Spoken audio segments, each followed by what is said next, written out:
or my perspective about human life is it has two aspects. For some of you who are grown up enough to have babies and children of your own, or some of you who are young enough to have parents of your own and still around. I lost my mother a few years back. I too still have a father who's 90 plus, though lives with my elder brother. But anyways, if you have somebody younger or somebody elder whom you madly love, for the younger ones, what would you be suggesting to them? Beta khush raho. You failed in the exam, you couldn't make it through the final stages, you tripped on the very first step. The person who really, really loves and cares for you more than his own life or her own life would always tell you, beta khush raho. Why? Because the things are not in favor of you. But what can you still choose to be is happy. And that's a choice. Very favorite line that I always, love to talk about, and something that I love to use on myself is also that, there is nothing that can't be worked on, right? Everything in this world, almost everything, right? Almost everything is something that can be worked on, could be, developed, right? Could be improved. We as human beings have such amazing capabilities and capacity that once we identify a certain thing, we can definitely try to improve on the same. If you're really, if it is paining you, probably it's not your strength area, it's a weak area, right? If maths pain you, probably maths is not your strength area. If you love talking with people, maybe communication is your strength area. So some of these things, you will know it yourself. Further, apart from that, do ask your friends. Please ask your friends, what do you think I'm really good at? And they will tell you, rattle down those 3-4 things that you're really good at. Ask your parents. And sometimes parents also tell, मेरा बेटा इसमें से बहुत अच्छा है, मेरा बेटा maths में अच्छा है, मेरा बेटा दोस्तों के साथ बहुत अच्छी तरह से रहता है. They keep telling these things oftenly without you noticing it. So whatever they repeatedly tell about you, good about you, is your strength area, right? So ask your teachers. Teachers observe you. They see your scores, they see your habits, they see your behaviors. Based on that, they will tell you what you're really good at. Second so thing, what are the changes that's happened? Things that are looking very different is work from home may continue to be a way of life, because organizations have realized, people have realized that there are lots of things that can be done as well from home, and possibly better. And those professions will perhaps continue to enjoy the benefit of working from home, if I might call that. Education and training have already gone digital, but there's a lot of scope of improvement. And with that, there would be a lot of training of the trainers that will come into play. We perhaps will not have to travel so much from work, because earlier we used to just take a flight for a 1-hour meeting to Chennai, or for some training session to attend in Dubai. And that's definitely the way I look at analyzing work, or an analogy to work, is more to do with your mind, where you do your all logical things, your aspirations, everything is logical. And life is the message here is, we all have our starting points, we have our journeys, and we have our destinations. So today it might look like we're not headed anywhere, but in the end, it will all work out. So there's no need to be disheartened at all, and it is absolutely fine to be an average. The second part of the story goes where it comes about finding your own mojo. While I was an average student, I ensured just one thing. I kept my desire to learn and keep that fire inside of me ignited. Whether it was traveling, meeting new people, or even exploring new cultures, it was all about upskilling myself for me. Although while learning, I didn't really know where that was actually heading to. But then if I were to look back and think and connect the dots, I have the job that I have today only because of the skills and knowledge that I gained.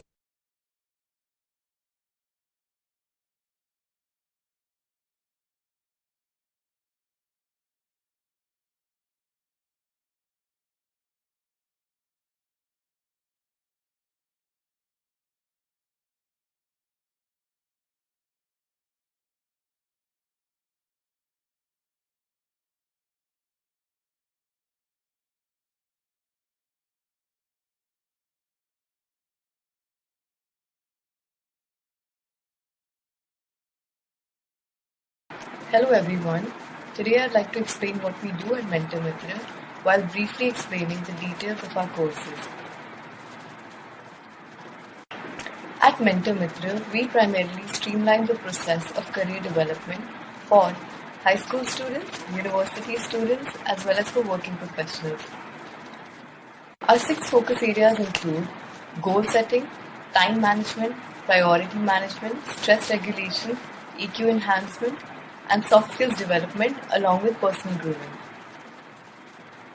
Now I'd like to briefly cover our offerings and the courses that we have to offer to individuals. So the first offering entails our self-help app. It is the MentorMitr app, which is available on Android devices, and we offer algorithm-based tools as performance trackers for individuals to measure their progress and to optimize their overall performance.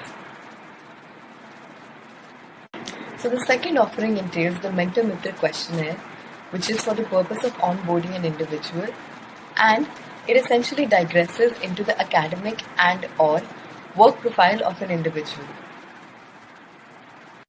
So our third offering entails counseling sessions with our experts and mentors, and this is essentially for the purpose of goal setting as well as for the organization and implementation of those goals, followed by course correction with our experts so that individuals can get to achieve their goals in the best way possible. So our fourth offering entails the psychometric assessment, which essentially generates an analysis report of performance and the career scope for an individual based on their profile and results, and it essentially digresses into the interests and aptitude of an individual to map out their career options. So our fifth offering entails evaluative and progress tracking sessions, and they're facilitated primarily through phone calls, so they're telephonic, and they can also be facilitated online. So our sixth offering entails webinars and resources such as the blogs to primarily reinforce the goals of individuals. We believe in incorporating the values of emotional intelligence to optimize the overall performance of individuals while regulating their thoughts and actions to give their best.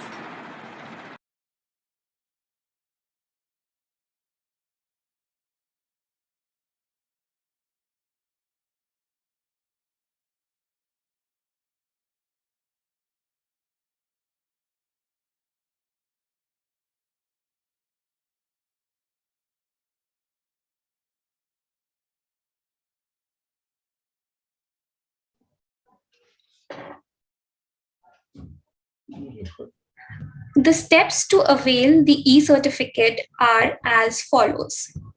Attend the complete webinar. When you see thank you on the screen, there will appear a link to a Google attendance form in the chat box.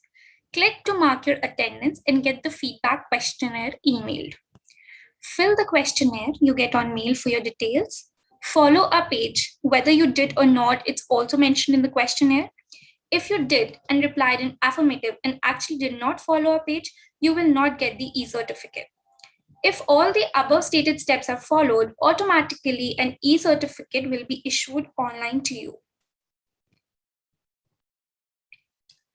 MentorMitr is a mentoring organization. Our aim is to guide individuals wherever they are in their journey of career development and help them learn life skills to manage complex situations while enhancing their academic performance to optimal. Our involvement helps students to set the right goals and enables them to define and manage their priorities as well as enhance their emotional quotient. Good evening, everybody. Welcome to today's webinar on Happiness Decoded. The session will be led by established professional Mr. Jaideep Kumar, and you feel free to leave your questions in the chat box. Dr. Jaideep is a TEDx speaker, a well-known radiologist from All India Institute of Medical Science, Delhi.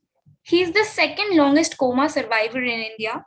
Dr. Jaideep's objective is to provide people with extraordinary healthcare facilities. Due to his passion for life, he has interacted with thousands of students in the country and communicate life skills with them. We welcome you, sir, and I would now request, sir, to please enlighten our audience. Hi, friends. So this is Jaideep, and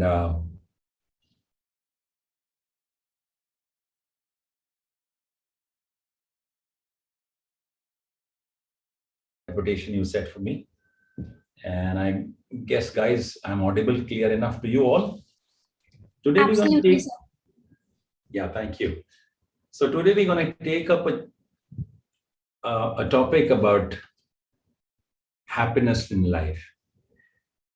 Consider that everything that we do about life and everything that we do in life is all about eventually being happy. Happiness is the ultimate goal of life. Levels of happiness could vary, but the higher the level of happiness, the best it works. Why would I be even considered an expert on happiness? I am not, I thought, till this moment arrived today. And I was thinking to myself as I got into the mode of thinking as to what I'm going to speak today. And I realized as I talk to you, is because I have had certain experiences in life whereby the last thing that was available to me was happiness. And where I stand today is coaching happiness. So it's like the most poor man talking about the biggest wealth on the planet. Some of the situations that ever happened in my life that I can talk of is in the year 1993, when I was just under 30 years of age. As now you all know, I'm turning 58. Was when I met with a road accident, out of which I happened to be the second longest coma survivor in the country. Getting back on my feet as I did nearly 9.5 years later, that is when I first time could visit the toilet all by myself. That was a trying time, and happiness was a kind of distant dream for me through most of that journey. Certain things happened after that. In the year 2004, I recollect, and I'm a radiologist by my profession, by my qualification. I'm a radiologist from All India Institute of Medical Sciences. All my education has essentially been at the All India Institute of Medical Sciences. And then came a time in 2005 when one morning I get up and I find that I've completely lost my vision. Thanks to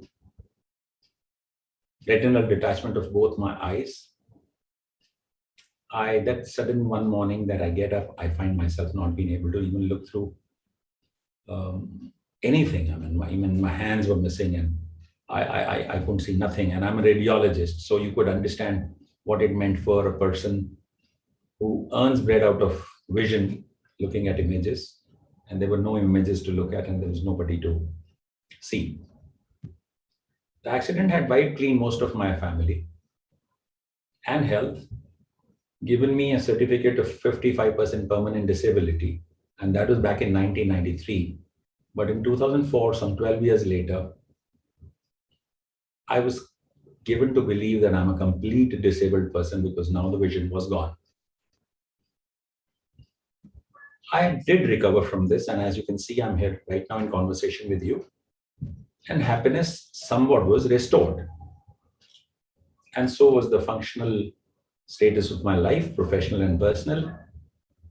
And finally came another breakdown in my life when in the year 2019, in the month of February, just about 2 years ago, I was diagnosed to have a malignancy of the vocal cords, whereby I lost my voice.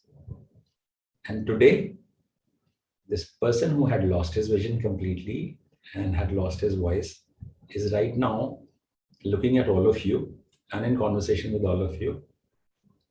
And it's a privilege, and I would like to talk about the magic of what it is about being the happy person that I am today. There are a few myths about happiness. The first myth is that people want to attain happiness, reach a point of absolute happiness, bliss, and amazement about life. That's a complete myth. Guys, you got to understand, happiness is not a place to reach. It's just a place to start. ultimate happiness is only a place to start. And it is the basic prerequisite of an effective life. All of us have human lives, obviously, all of us are humans, so we have lives, and we want our lives to be most effective and happy. This is a myth that we want to one day be happy. A good place to start, in fact, the perfect place to start, is to actually start with happiness.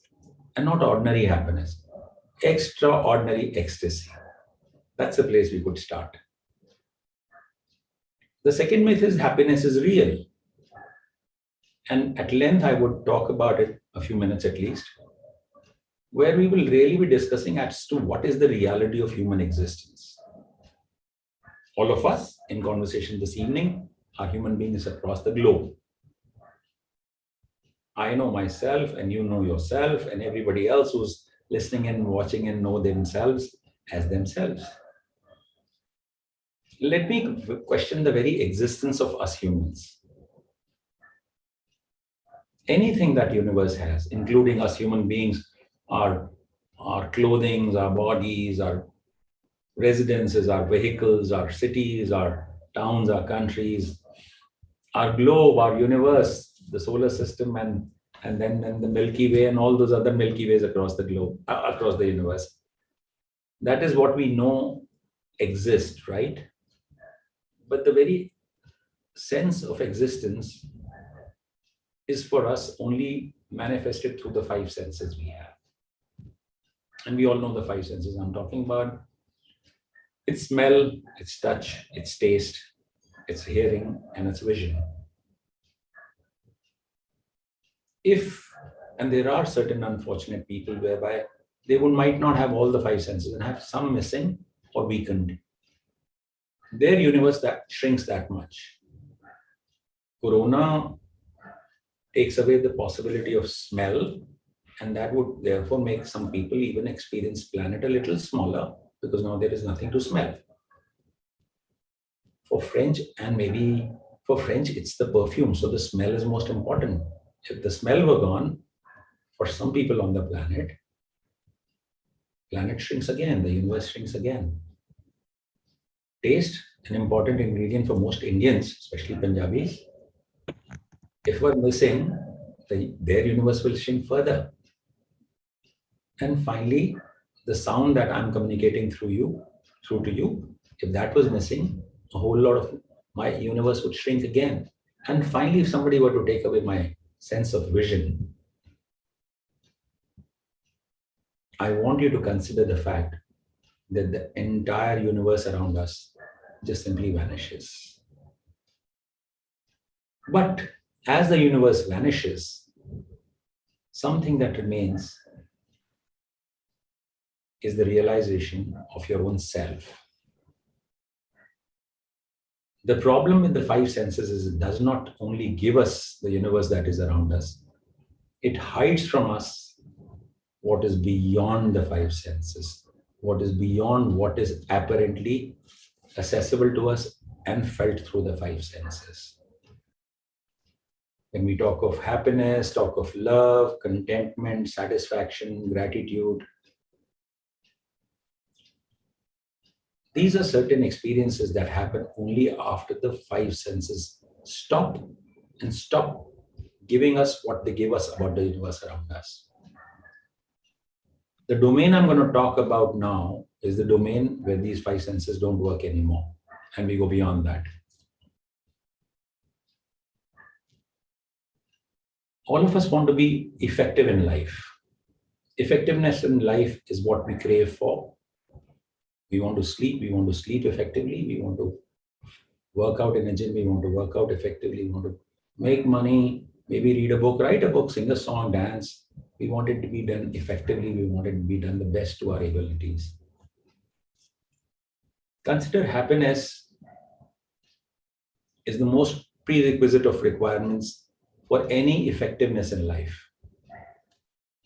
You're not happy and you're trying to do something, maybe even just cook a soup, or maybe a little meal, or write a letter, or something very mundane like sleep, or maybe read a book, even that becomes so labored and difficult.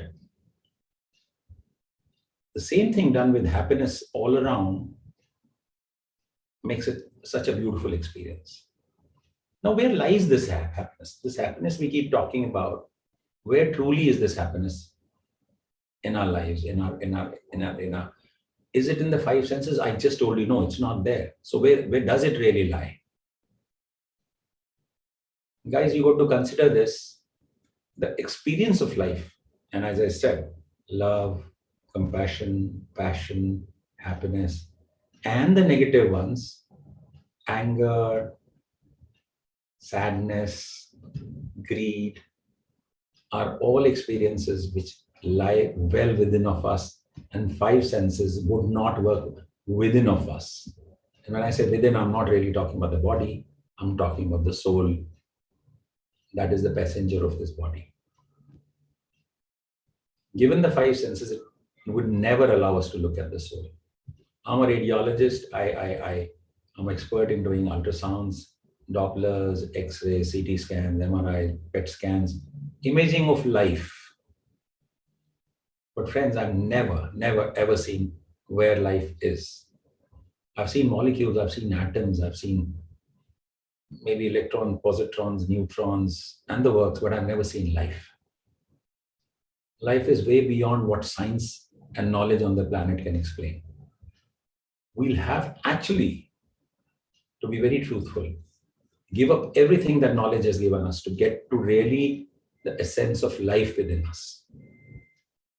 Deceptively, knowledge keeps us away from the experience of life. It appears the way it appears. To some, it appears right now that this is evening, more so in my part of the planet. But right now, there is a certain part of the planet where it is appearing like mornings. In my part of town, it is kind of springtime or early summer. But it could be cold winters for another part of the planet right now. It could be pitch darkness. It's all relative. And we could be in those zones and then back in this one, and all that is happening. But this is what keeps us truly from the amazing thing that human life is all about. Life is not explainable.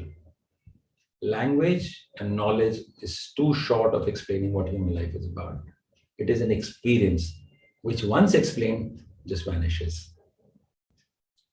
The commitment to life and effectiveness of life is being happy. Anything you want to achieve and have the best benefits happen to you through that, happiness is mandatory to that.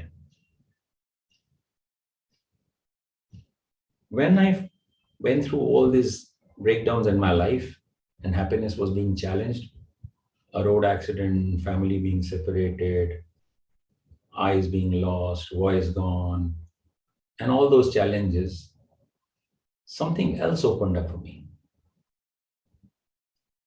Had I not gone through all those experiences, today there would probably have been nobody else in front of me listening to my story, listening to this conversation.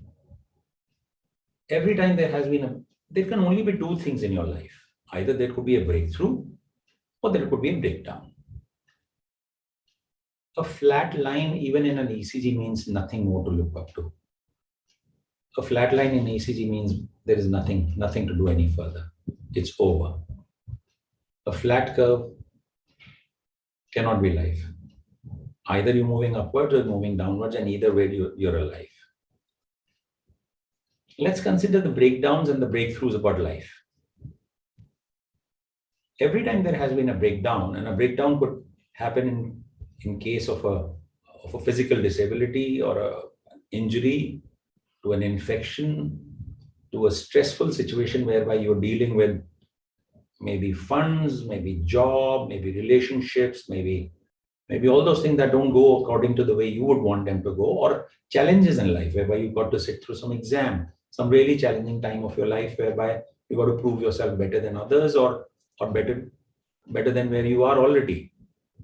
All those things, those breakdowns define you. A little piece of carbon under heavy pressures of billions of tons for millions of years, eventually turns into a piece of diamond. I know it might sound conceptual to some of you listening in right now, but we can always train our souls and our thinking. And soul would be the most appropriate word, I would say, to consider every breakdown a situation whereby you would come out on the other end shining and brighter and bigger and stronger. And it has happened. You can always look back into your lives and see the situations where you thought your happiness was being challenged because of a situation that was not in your control. But because you survived it, that's why we are sitting together and talking today right now. Consider that moment in your life had a major contribution, because today, right now where you are, has created you to now be able to handle such situations, or at least a little more confidently than you were when you were first time dealing with it. If that be the situation, why even fear a breakdown? If breakdowns is what some of my big breakdowns in life were the school exams, the high secondary exams, the 12th standard exams, the medical entrance exam, the MBBS exam, the MD exams. Those look like breakdowns while I was going through them. Thick books to read, difficult chapters to go through, and try and figure out something which I was finding it like a Mount Everest I'd never be able to climb. But having crossed those, today where I stand is benefited from all of those experiences, including my throat cancer, my retinal detachment, and the road accident. Those were exclusive, and I today, ironically, to some of you as it might sound, I'm grateful that such experiences ever happened to me, because having gone through that, I'm now so, one, trained in creating happiness, and two, know that happiness is always possible, and three, that only I am at the source of my happiness. There is no prerequisite for happiness. As I said, it's a place to start. So no matter what life right now appears to you, we could all stand there and still laugh, still be light about it, because we're still breathing. There is still one more breath to take. And we can smile and laugh, and that is the privilege only human beings have. Other life forms on the planet are not given the privilege of demonstrating happiness. So actually the conversation could go on endlessly. But at this point, Swasti, I would want, if somebody who had a question right now or any specifics that they would like to know about me or the conversation thus far, or any comment, to please step in and let me know what further would they want elaborated, or comment on what I've said just now. Maybe even refute it. And let's have a conversation about that too. Yeah, so Jaideep, if I may here, and we have spoken. Hi Jaideep. Hi, Dr. Jaideep. We have spoken about this multiple times, so thanks for a very detailed and insightful piece of message. My only struggle my only point of view where I struggle to kind of internalize what you just said is, I see it in my mental model, two layers of it, right? One need to have basic necessities of life, basic threshold of life, which brings in happiness. And you know Maslow's triangle, right? So the bottom part is roti, kapda, makan, right? Till that is not there, it becomes increasingly very difficult to get over things which is intellectually so nuanced and subtle. So if someone's child is dying, let's say because of lack of medicine or proper healthcare, or maybe spouse or siblings or parents are dying because of very petty things, or maybe subjected to communal disharmony, subjected to untouchability, subjected to poverty, right? That has a direct linkage to your happiness. अगर पेट में भूख है तो कहाँ से मैं खुश रह पाऊंगा? कहाँ? It needs a very high order of maturity, unbecoming of an average individual, to think above senses when your basic necessities are not met. True. So thanks for the question. Very insightful though. Anuditi, the life as we perceive it is a perceived thing. Your life as you perceive it may not be perceived the same way by another person. The authenticity of anything being truly there is when everybody sees it the same way. I mean, something which is real has to be really real. So it has to be appearing the same for everyone. Any situation in life that you're talking about, the reality is challenged because it is not the same, appearing not the same for everyone.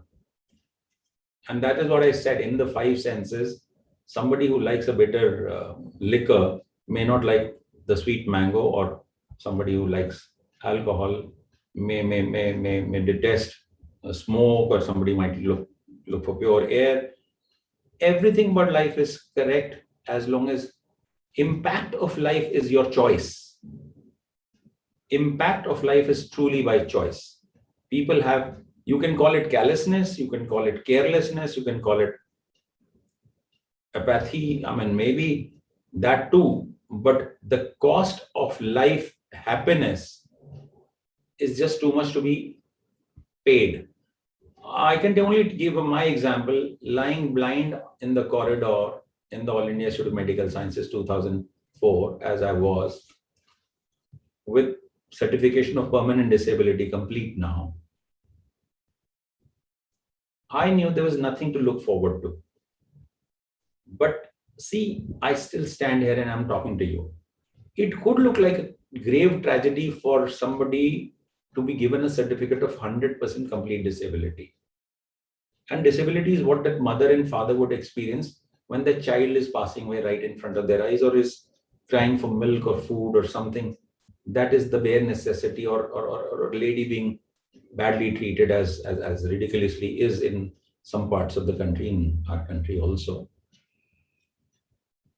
But I am really talking about the experience of the self. When we talk and when we go into discussions, Anuditi, we talk of situations happening outside of our body. When my child, which truly, I know it sounds inhuman, but my child is really not me, it is outside of my body. Scientific studies have shown that through me, life can happen on the planet through my children, but I am not my child. Child has a life of its own and is going to experience life of his own.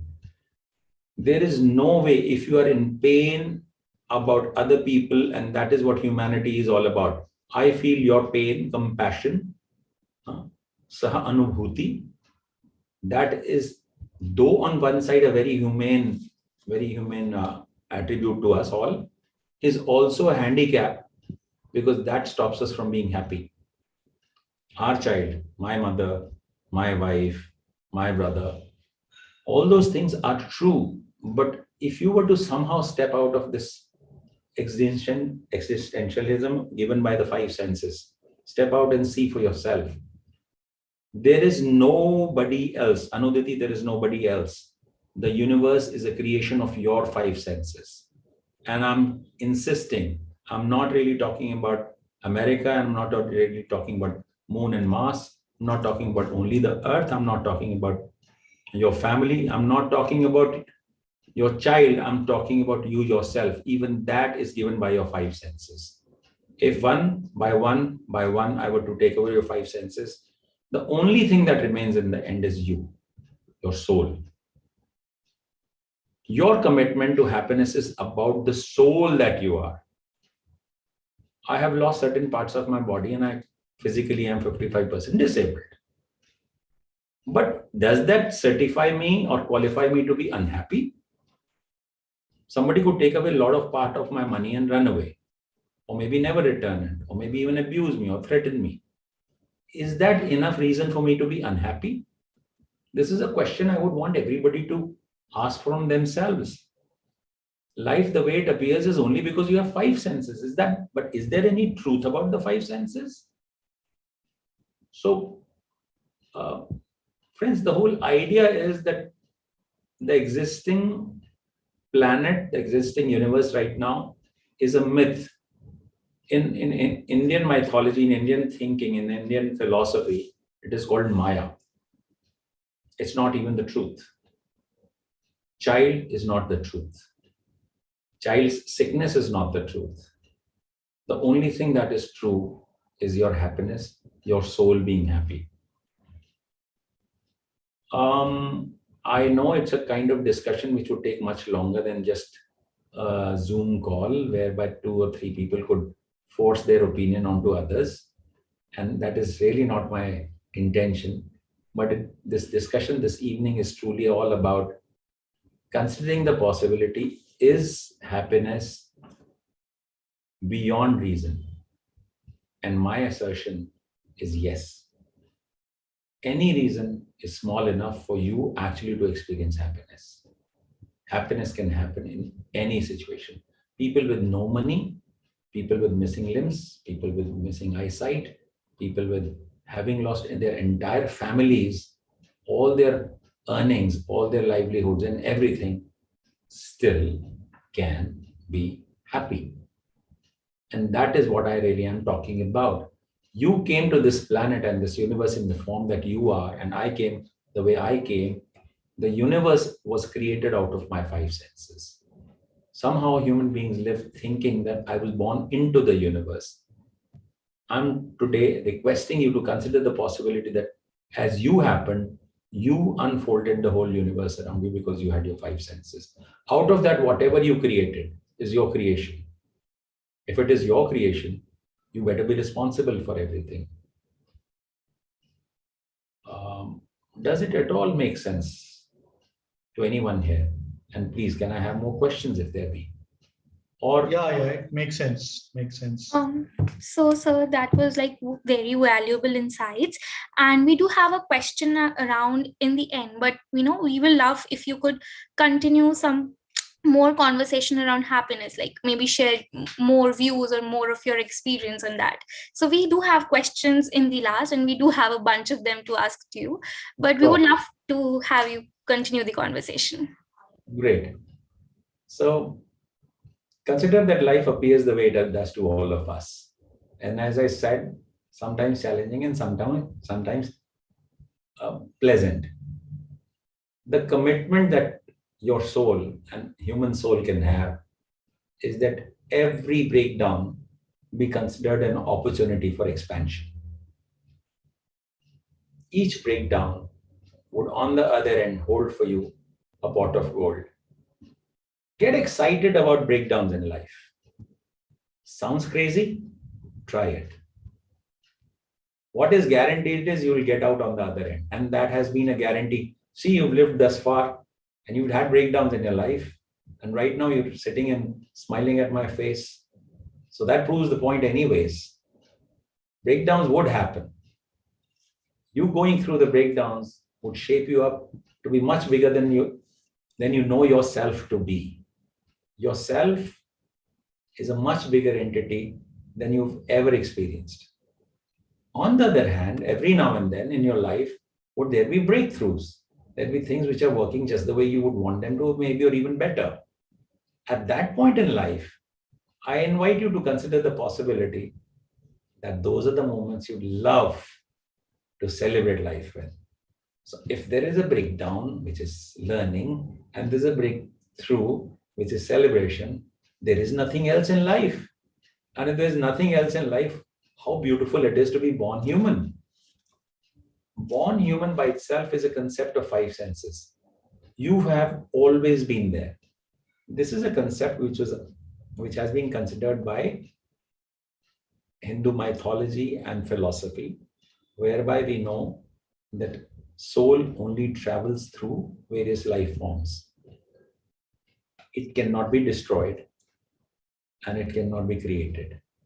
It is the way it is, and you'll go through it, and nothing would ever hurt you. A simple gesture of namaste is about my soul meeting your soul. It's not about bodies. It's not about the voice. It's not about the pleasantries explained or the hugs or the kisses. It's all about my soul connecting with your soul. That's the meaning of the word namaste. So every time we are in presence of another soul, we say namaste in our country, which is mean that I respect your existence of your soul. My soul respects the existence of your soul. It's a beautiful thing. Being human can be a boon and it can be a bane both at the same time. It depends on what you're looking for. You'll find exactly what you look for in the planet. Affirmations, Saraswati ka kabhi kabhi zaban pe aana, watching what you say, thoughts become words, become reality, and all these kind of statements that you might have considered in your life are absolutely true. You can choose the way life is for you. Life is never a constraint, it's a choice. And if you're choosing life, I would want each one listening in right now to choose for himself or herself the biggest life possible. A life so immense with possibilities, because otherwise, anyway, life is given by knowledge, which is too small to explain how the billions of galaxies are hanging up in the air with trillions of tons of whatever metal they are carrying and material that they're carrying and rotating and revolving and hanging in vacuum and doing whatever they're doing for billions of years. This is not even in the domain of knowledge of human beings. But wisdom tells us that it is all happening. There are temperatures you can't measure, lows and highs. Then structures you can't fathom the size of, so tiny and so big. The weights you can't measure, so small and so massive, and yet we through that exist. Insisting life to be considered only as an experience, as not as a reality. For giving reality, you will have to have five senses, and five senses which are so unreliable. You're human and your five senses are unreliable. Otherwise, as I was talking to you, sweet mangoes may not be sweet may not be liked by everybody. Somebody might be choosing a bitter liquor. If darkness is good for some human beings, some people look for brightness. Summers and winters, tight clothing and loose clothing, whites and blacks, and loud music and silence. We trying to figure out the right thing about life, the truth about life, is where we get stuck with life. There is no truth about life. There is nothing right and wrong about life. Your commitment, as I say, because the topic today is happiness, the only thing that you should be aware of all the time is your commitment to yourself about being happy. Having lost a child, as just now one of the audience, Anuditi said, can be a tragedy, but try and consider if you would right now, because of the loss of the child, be dealing with the loss, how about the various aspects, other aspects of your life? How would they be working right now for you? And suppose in light of that tragedy, you're not sucked in by the absence of happiness. While the entire life will still be working for you, that little idea of that being the only sense that you have picked up out of the five senses, the only experience that you picked up out of the five senses, and it is not real, and life forms continue, the journeys of lives continue. The 80-100 years that we spend on this tiny little planet, which is really a grain of sand in the ocean of universe, is actually a myth. We start believing this is all about it. We don't have the five senses. We don't have enough senses to fathom the massiveness about this universe. There is nothing to fear, howsoever it might appear to you. There is nothing permanent about anything. Your commitment should always be about happiness for yourself, for others. You start talking happiness, experiencing happiness unreasonably. When things are going wrong, who stops you from laughing and having fun about it? Yes, you can. And trust me, friends, I've tried that. For an example, I would tell you, it was less than 3 months back that I lost my father. A father I had fallen madly in love with. And then one day he was gone. I realized impact on my happiness could be now the outcome of that tragedy, that mishap. I chose to sing and dance. To some people, it would look like ridiculously heartless and stupid and even demonical, maybe absolutely ridiculously wrong behavior. But if it were my father's soul that I'm missing right now, my father's soul was committed to making his son happy. His absence, if takes away my happiness, takes away the essence of my father's existence on the planet. I choose still to be happy in his absence. If he could teach me to be happy through his life, 90 years of life, I'm committed right now to stay happy. Every child is committed to stay happy because this is what the people who brought him to the planet wanted of him.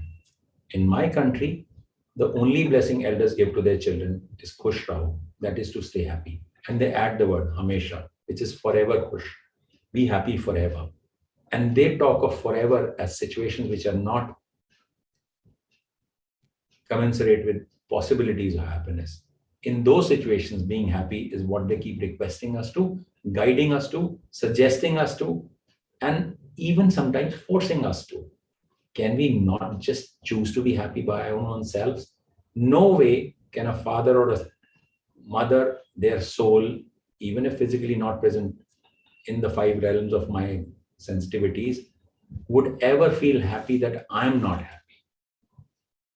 I smile and laugh, not because I lost my father, because I still know his soul watches me, and everybody before me and after me have still stayed on this planet. They just continue to move around, come back round and round. I don't even know. Einstein was figuring out whether time is a linear thing. When I pass away and when I lose this form of my existence, would I come back to a future or go back into the past? Would I even be on this planet? Would there be a parallel universe that I'd be born into? All those questions are maybe to be considered by more intelligent people. I'm not intelligent enough for all that. But what I'm smart enough to now gauge through the 58 years of my life is happiness gives workability, gives effectiveness, gives you in any situation magical results about life. It could be healing of your eyes, taking of your vanishing of your cancers, disabilities vanishing, success beyond measure, where people would not care two hoots about you, and then hundreds of them listening in and pouring their love and affection on me. It all happens because I am committed to being happy, situations absolutely not being considered here. Guys, this is my commitment to you. If you choose happiness, no matter what the situation be, and yes, situations can be very tight and tough in life, choose happiness. Happiness is a choice. It's not a creation. You start from happiness. You don't reach happiness. Happiness is prerequisite. It's not the outcome. And it is always and forever to be. Even a mundane activity of sleeping or maybe going to the toilet or something even smaller than that you can think of would not work for you if you're not happy. Effectiveness of life can only be if you're happy. Every time you find yourself dealing with something which is giving you an unhappy experience of life, realize that you are at the source and generating it for yourself. Do away with it, substitute, or better still, wipe that clean and instead put some happy thought in there. I promise you, magic beyond knowledge would happen. People are still trying to figure out as to how my retina improved into the late 50s of my life, because by the technical knowledge of ophthalmology on the planet, retinas are not supposed to improve after you turn 21 years of age and attain complete adulthood. But it still happens in my case. People still wonder if I'm 55% disabled, then how come I jog and lift weights and do kind of exercises that I do in the gym, whereby I beat children who are half and maybe 40% of my age in their early 20s and teens. I can do better than them with a disabled body. It's all because I know happiness is what I am for on the planet. Life is all actually about recreating yourself. Recreation parks, happiness parks. Recreation is what there is about life. The first creation, he will do for you. He will do it through your parents.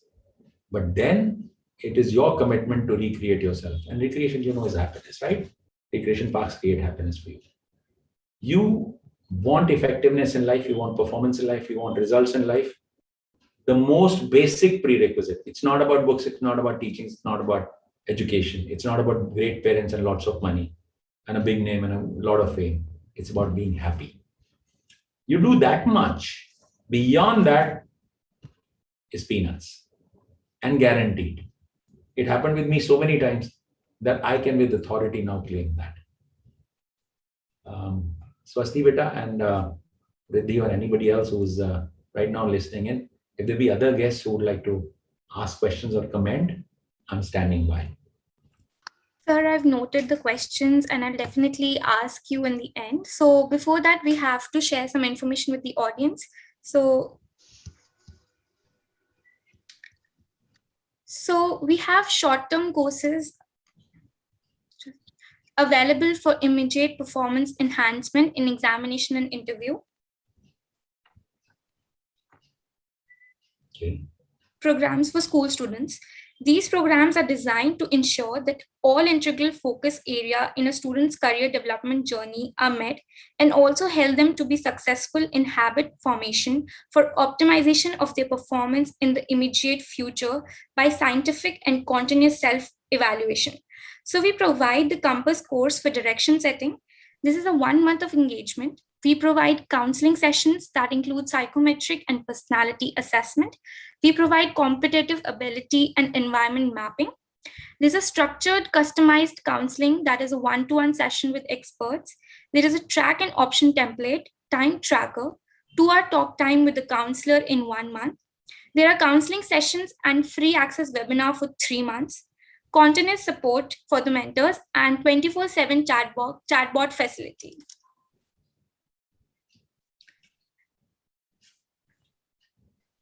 Next slide. Programs for university students. So these are designed to identify their tracks for the future, whether they want to work and grow in the field of study or interest or both. Our digital programs will help you to make informed choices that are duly evaluated, know your options clearly, and optimize your efforts to achieve your long-term and short-term goals. So we have a Compass course for direction setting for 1 month of engagement for university students as well, in which we provide counseling session, psychometric and personality assessment, competitive ability mapping, structured customized counseling, one-to-one session with experts, tracks and options template, 2-hour talk time with counselor in 1 month, 24/7 chatbot access, and 1 month free to webinars. For working professionals, we have a spirit and endeavor to engage with the working people and help them improve their current performance, enhance their motivational level, help them plan their short-term goals and long-term goals, enhance their EQ, and help them have better control over work-life balance and eventually success. So for that, we have counseling session, which includes SWOT analysis and personality assessment. We have analysis and counseling session, structured customized counseling, development of template, set up a self-awareness, 2-hour talk time with counselor in 1 month, more features like free access to webinar during the month, and 24/7 chatbot facility. We also have a very important announcement that firstly, we are really grateful for the overwhelming support for the app and our programs, but we are taking a pause for further registration and we have put a few qualification points. So the free trial is closed and the paid subscription programs are for a week between 11th to 17th April. You can meanwhile go through the app and choose the program of your choice and apply for it. So our team has given you link in the chat box. You can click on the link and fill in your details and we will review and inform you as soon as possible.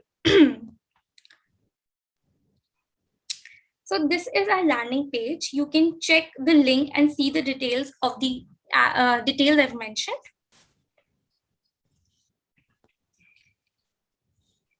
Here is the QR code, which you can scan and download the app, which is free of cost.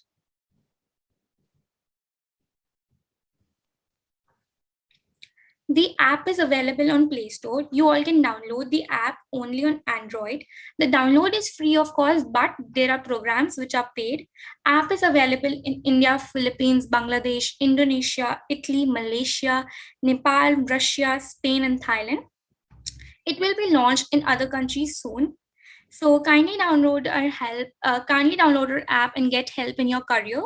If you have any queries related to the app or anything, you can drop us our mail on contact@mentormitr.com or connect@mentormitr.com. So now it's the most awaited part of this webinar, which is the Q&A, and we do have a lot of questions for you, sir. So the first question is, which is asked by many people, that is it okay to sacrifice our happiness for others? Right. Amazing. So to tell you the honest truth, in the conversation today, even I felt there were a lot of lacuna and questions should have arisen out of that. Because this is something which is not even talked about on the planet. And thanks for these questions that are coming up. You said, is it okay? Could you repeat that one? Is that?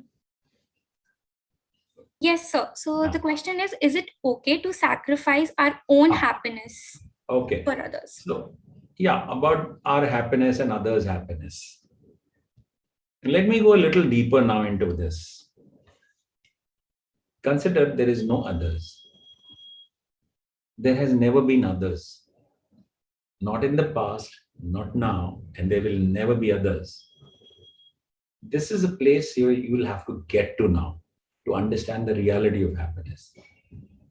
It's just you, and only you everywhere. Let me explain this to you.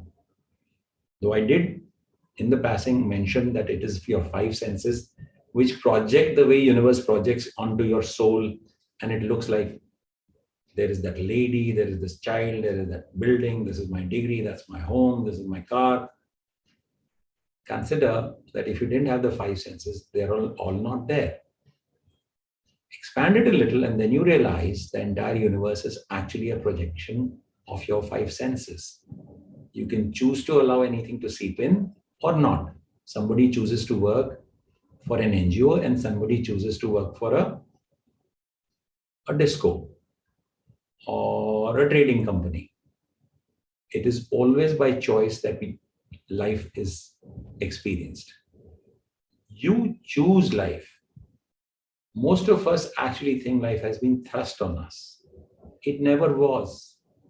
You can choose to ignore, and the problem is you go internally, you start evaluating your own self as being right and wrong. And I said there's nothing right and nothing wrong. Ask a terrorist, for he believes that he's a mujahideen, and he believes he's a student of some religion or XYZ, and he would go ahead and do most inhumane things, because for him that's the access to the ultimate happiness of mukti, of maybe meeting the God or reaching heaven. And that is the way some people can believe. It's life is not real. Life is about believing. Life is about faith and belief. It's to consider life as the real thing is the problem. Hurting or not hurting, or working or not working for the other person is always a choice. If it ends up leaving you with happiness, you are in the right path. The only test of your happiness is you do certain things and you left with happiness, and at least do it for a reasonably long period of time to really get the feel of it. Again, I'll give you my example. Things are not going very right for most of the things. I'm 58 years with whatever issues I have about myself. But where I feel the most awesome and blessed about my existence is when I'm actually dealing with issues that others are dealing with. It could be a place to be the happiest. Right now, there's a lot of space there too. Most people are not even considering the possibility of helping others, which, though, if you were to look carefully, is the very basic essence of being human. Insaniyat, manavta, manushyata, humanity is all about feeling the concerns and pains of the other life form, other human being. If that is a place you could go and stand, you become an expert on happiness. Try it. It sounds crazy, but let me tell you, anyway, everything about knowledge has been crazy. The same hydrogen and oxygen atom can meet in so many different ways and create so many different things in your five senses. But if you go to the bottom of it and you just open it all, tear it apart, and then you'll end up with just a hydrogen and oxygen, some carbon and a nitrogen. That's all there is about human life. Rest is all stories that have been put in because you have five senses and it creates what it creates for you. So is it right or wrong is not the question. Happiness is mandatory, and happiness is the very basic essence, the prerequisite of your existence. If helping others gives you pain, then you're anyway in the wrong place. Then you're obviously not being happy. You're being painful. And I would not want you to be painful. The whole idea is, do you really get this deep conversation that you're a human being and you're the closest form to being God? God has only one reason, and that is to take care of his children. That is all of us, all life forms of the universe. You can choose. You can choose to be happy, trying to help others. Some of the biggest people on the planet who could change the realities of this earth have been people like Jesus Christ, Mother Teresa, maybe Guru Nanak, Gautam Buddha. All these people are looked up and even looked up as being the most. If asked to choose, how would you want your child to be? I would really want you to answer this question with true honesty. Someday when you have children, some of you don't have children anymore. But if you had children and you could create a child, would you like a child being created who's, if a lady as good as Mother Teresa and as a human being, as good as Guru Nanak or Gautam Buddha, or you would want it as rich as whatever other name that comes to your mind, or as tall or as handsome as some other person on the planet? And hands down, I can tell you, you would always be choosing somebody who's more humane. Because that is how you would want your creations to be. Consider God, when created you, wanted you exactly the same way. Human, the very basic. When you happened, he knew he had created a human being, insan, manushya. The only thing it wanted out of you was insaniyat, manushyata, manavta, and then his treasure troves would open up for you. And you know the kind of creator he is, given that he's created the whole universe. Anything and everything is possible for him to be bestowed upon you. Whatever you keep asking for, consider the possibility, are you going to carry it beyond this life form? When leaving this planet Earth, would you be able to carry it with you? You think of your existence only in the limited 80, 100 years that you are? Or can you think yourself as a soul in journey, which is going to have this beautiful experience of 100 years, qualify for a better life, and move into the next, and then into the next? And by the way, I know my MBBS was kind of tough and much tougher than the 12th standard. But when I went to MD, I realized, oh my God, this is tough. Every listener right now should know, wherever they are, if they were to qualify, the next is going to be a tougher level of life to play. And that's the beauty about it. And that's what will gain you respect, experience, amazing results out of it. I would have been nobody had I just done my 6th, 7th standard in school and dropped out of education. Would I be sitting here being listened to by people? It's because so many breakdowns happened, which I went through, that I am now enough to talk about happiness. I'm not trained in happiness. I'm trained in radiology, maybe a couple of languages and other things. But I talk of happiness these days, and people think it's good enough to listen to a person like me. Not having and recovering and getting it all back and having it forever. That happiness is what I'm talking about. Situations are only given by your five senses. You experience situations only through your five senses. Put them all aside. Go inside and not outside to look for happiness. And know that you have unsurmountable and unending and unlimited source of happiness inside of you. And create happiness. Yourself, others. Yes, you'll be limited by the thinking that this would make me waste my time, maybe my energies, my money, everything that I call mine would be wasted or utilized, or maybe not put to the optimal utilization, but that's not the truth. The optimal existence of human beings is about being for others. So no, I completely... Swasti, do you have other questions for Dr. Sir? Yes, sir. Please go ahead. Yeah.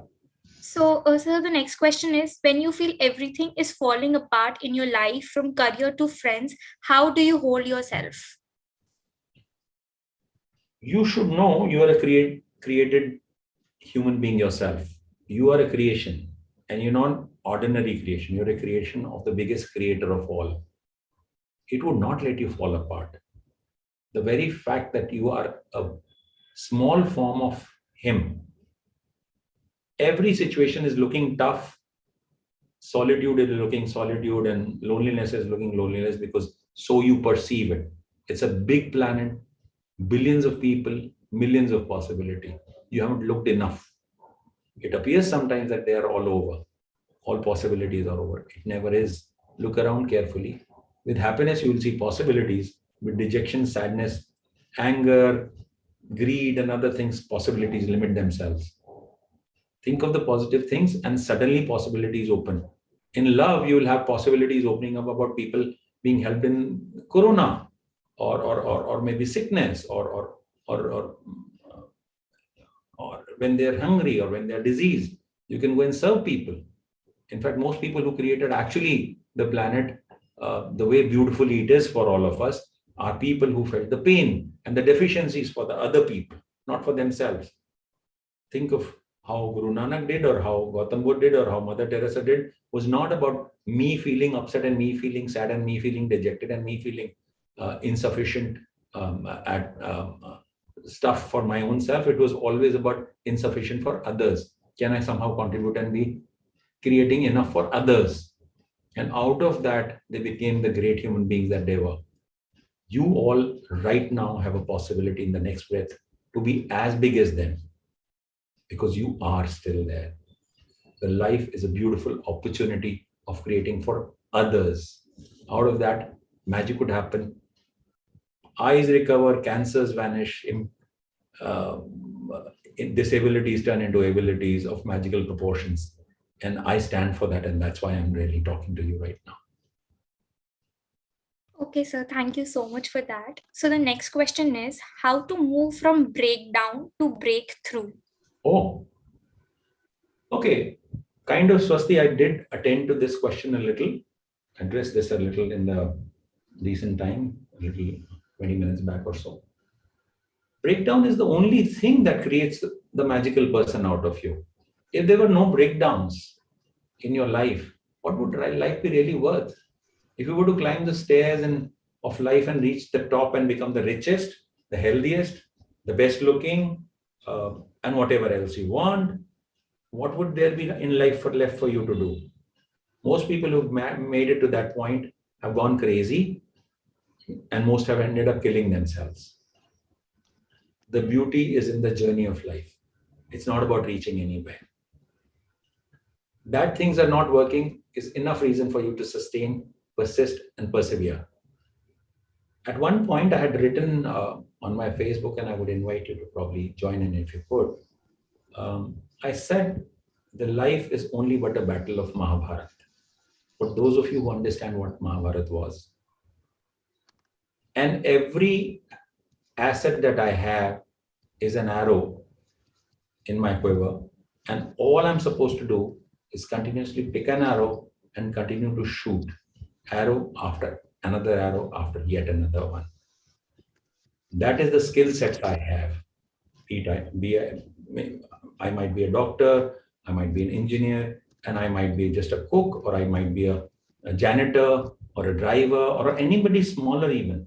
If I, with my passion, continue to do what I already know how to do, and continue to do so because I want to contribute to the other person's life, my Mahabharata would be won, because where I am right now is not by my choice. I've been brought here.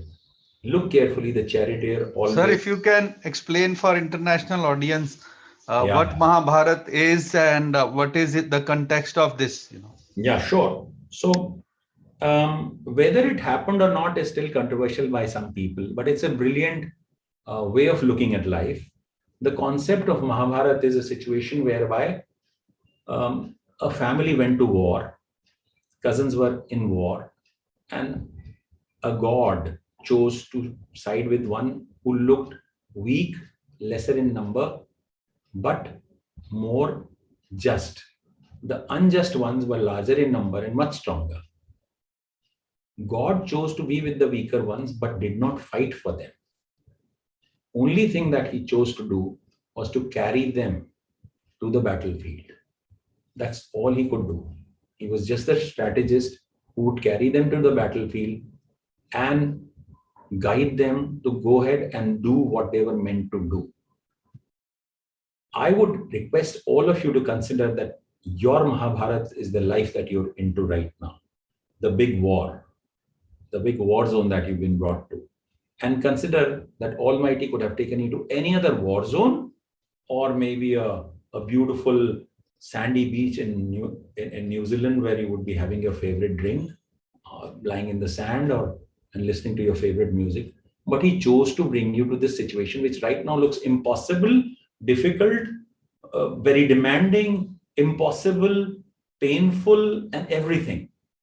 But this is not because you chose it. This is because he chose it for you. He chose it because he already knew you are enough to handle the situation. Don't challenge the intelligence of the superpower which has created this whole universe, because it knew exactly where you had to be at this given moment in time.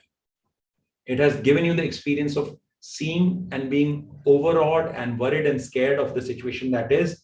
And the best warrior in that fight, whom he was charioting, was Arjun, the man with the bow and arrow, who was the most skilled person in his job, but he was so scared to shoot his arrows. And that's where in Mahabharata, the Upadesh, the discourse of Gita was given to this gentleman called Arjun by God, Krishna himself. And he said that you are enough. Don't question me. I know where you are. I know what you're experiencing. You don't have to explain to me. You have to just get it straight that what you are seeing is your field of work. What you're seeing is an impossible task, but that is where I have brought you. And I want you to take this challenge on and create for yourself and for everyone extraordinary results by just going for it. Don't bother whether it will be successful or not. You should know, I know enough to get you to what you need to.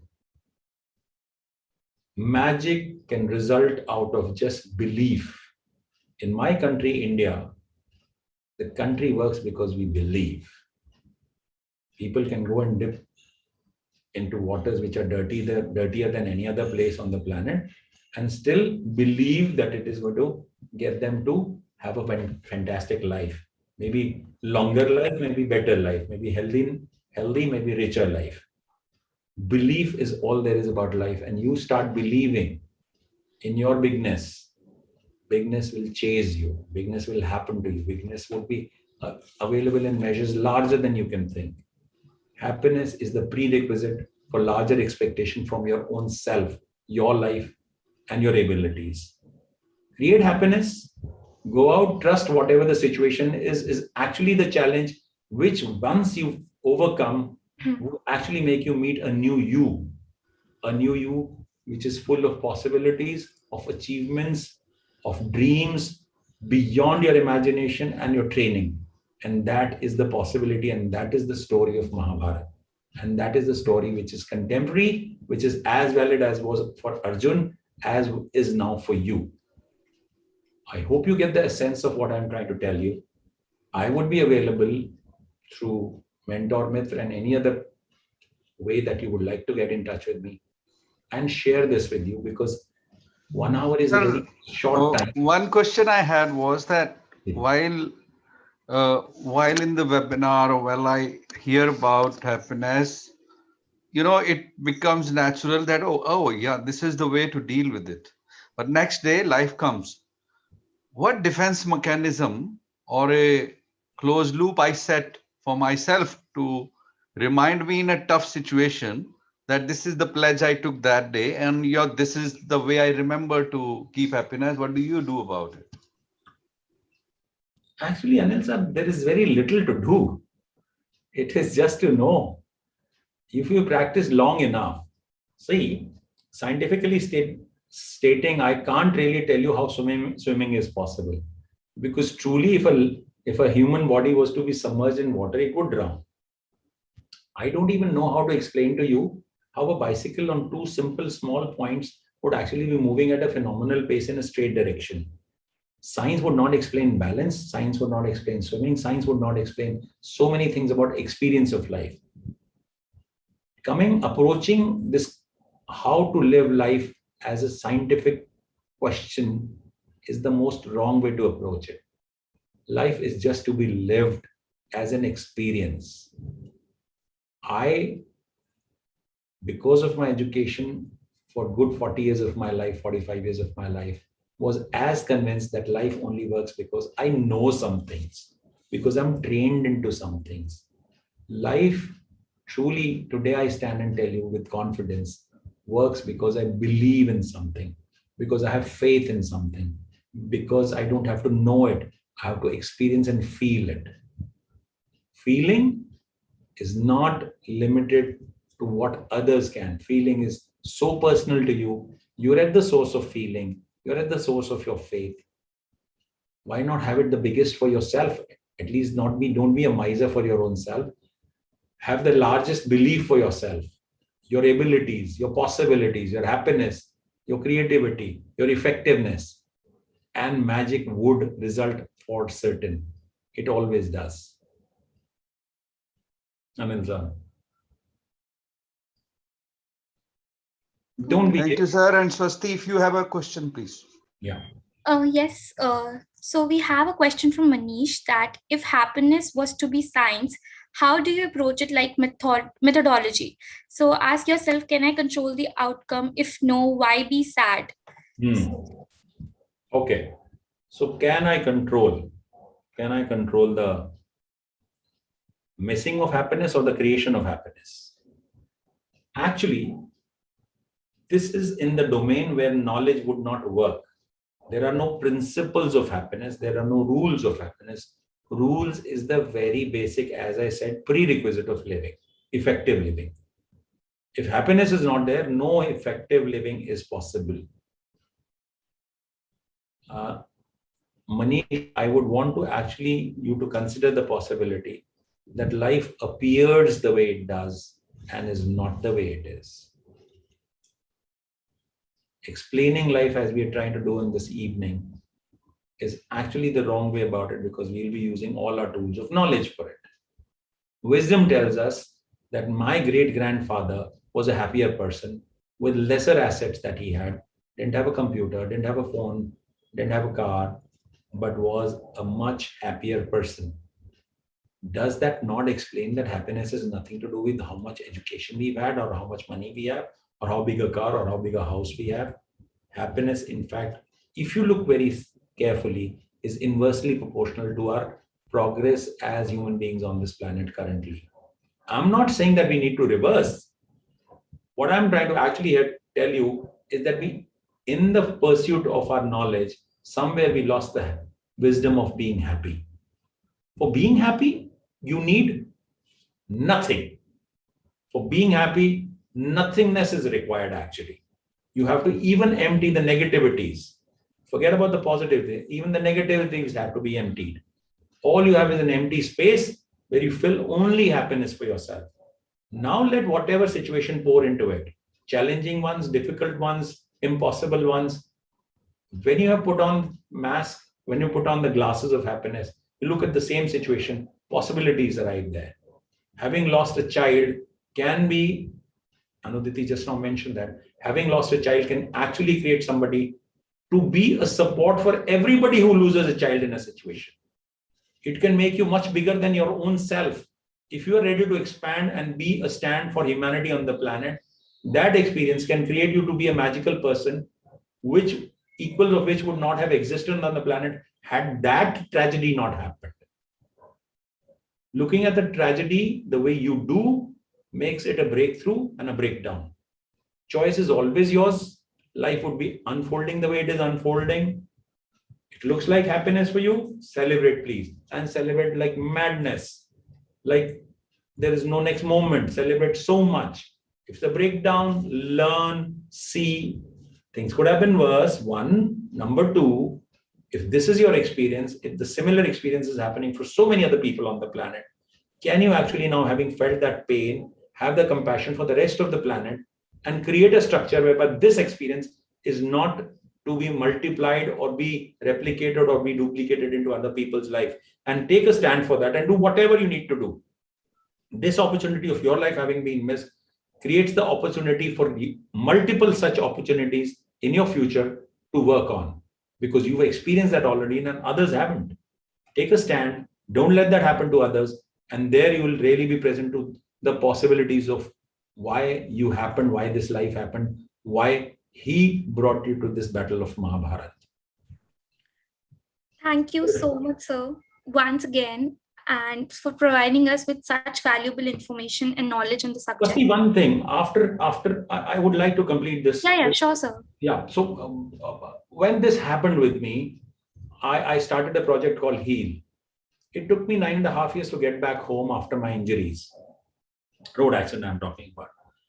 I started out of that a project called HEAL, which is, if an assistant professor from All India Institute of Medical Science, which is the best medical college India has, his own creation, studied there, teaching there now, meets with an accident and takes 9.5 years to heal his life. All the time being told that it is not going to work for you, because that's what the books and the knowledge in the books tell. And I took on a project called HEAL itself, HEAL, which was Health Experience at the Speed of Light, HEAL. The project was me creating a platform, me being at the focus, at the center, creating and generating a program whereby medical knowledge across the globe through virtual world of internet and other distant media communication can be made available to the rest of the planet. Because it took me 9.5 years to heal myself, where I was at the source, in the very source of medical research and knowledge, and I was suffering for 9.5 years. Can I now learn that this kind of pain doesn't happen to anybody else? The program Health Experience at the Speed of Light was created by me when I just got present to why this experience has been given to me, because such experience should not happen to the next human being on this planet. Out of that, we connected more than 3,000 doctors across the globe in video conferencing and audio conferencing, whereby anybody who falls sick, a child, even his child, a neighbor, any other human being with a little humanity in the heart, would actually make a video, take a picture, write something about it, or speak something about it into a software, whereby the best doctors on the planet, in the moment, at the speed of light, be able to come, help, and get that person out of that medical sickness. Had I not gone through my miseries of life and suffered long enough for it, this project would have never happened. Every breakdown is the mother of a magical breakthrough on this planet. And you are at the source of creating that. Always. Every breakdown that you experience is a breakdown for the universe, which once you find a solution to, you need to expand it so large that it be available to every other human being on the universe. And that is happening. You would come to experience of life as being magical. Your concerns, worries, fears, doubts, anxieties, anger, depression, sorrow, all seem to vanish. Your sicknesses vanish. Your small little concerns about what would happen to my children, what would happen to my family, what would happen to, would just disappear, would just simply disappear. And I'm promising you that, having experienced it for over 20 years now, every day and night, whenever I'm dealing with something, a patient walks into my clinic, I put aside everything that I'm dealing with, and my concern is only about that person who walked in, with that opportunity that walked in into my clinic, and providing everything the best that I can do for them. Before I'm done with that, I turn around and see my worries have all disappeared and already sorted and healed by themselves. And that is the magical thing I'm talking about. That is the recipe for happiness, endless, you being at the source and creating absolute magical fountain about such possibilities. It is available for all of us. We as humans contributing to others in their situations of demand and standing there with our doubts, but still performing all the time. Doubts would happen, but your performance in happiness would create magic for others, out of which in the end, you notice you have benefited, because there is never anybody else. It was always about yourself that you were doing and benefiting from. Yeah, please guys, go ahead. So we are done with the questions, and we are really thankful for the experience you've shared, so valuable insights you've shared. And honestly, you've actually simplified the concept of happiness for us and have told what real happiness actually is. So thank you so much, sir. It's been a privilege. Thank you so much. God bless you. As in my country, they say, Sadaiv Hamesha Khush Raho. Thank you so much, sir. Always be happy, all of you. God bless. Thank you. Thank you, sir. Thank you, Jaideep. Okay, so now we've come to an end, and now I'm telling the steps to avail the e-certificate. Now you've watched the complete webinar, so we'll be giving you an attendance form in the chat box. Please fill the form, mark your attendance, and do follow our page. And whether you did or not, it's also mentioned in the questionnaire. If you did and replied in affirmative and actually did not follow our page, you will not get the e-certificate. If all the above stated steps are followed, automatically an e-certificate will be shared with you. Which will the previous slide, please? So these are information of our Instagram handle, Facebook handle, website, contact information, and also our email ID. So please do get in touch through these platforms. And thank you so much for being such a wonderful and engaging audience. We hope that you enjoyed our webinar. Thank you.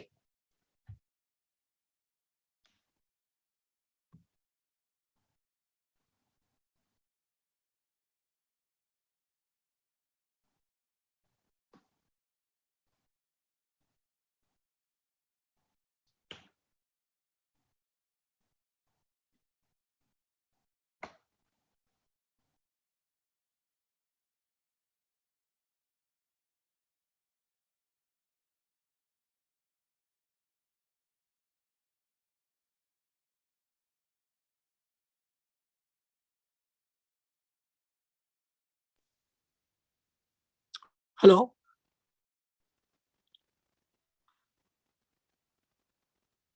Yeah, Ujjwal, how to download that certificate? Please give us the queries on mail, and you guys can please mute yourself.